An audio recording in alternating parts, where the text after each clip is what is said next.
আরে তুই এভাবে আঁকাইয়া বাঁকাইয়া পইরা যাইতাছিস কেন? রাত্রে মনে হয় মালটা একটু বেশি মাইরা দিছিস। আমার মনে অনেকটা দুঃখ রে, দুঃখ। আমি একটারে ভালোবাসতাম, ও আমাকে চাকা দিয়ে আর একখান মাইয়া বিয়া করছে। মুই সহ্য করতে না পাইরা মইরা গেছি। মইরা গিয়াও তো শান্তি পাইতাছি না।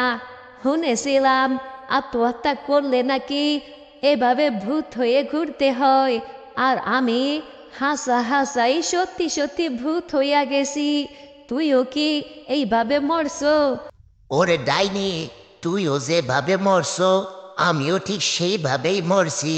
আর ময়রা তো আর এক জ্বালায় বাইতা গেছি রে।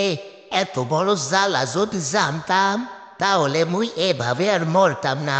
ওই রকমের 10টা বউ যদি চইল্লাও যাইতো তাও তো কিছু যায় আসতো না। কিন্তু মরার পরে যে এত বড় শাস্তি, আগে চিন্তা করলে এভাবে মরতাম না।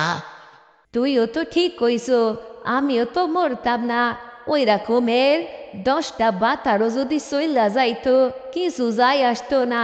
বাতার তো দেশে অভাব ছিল না, কিন্তু মইরা যেও কত বড় ভুল করলাম।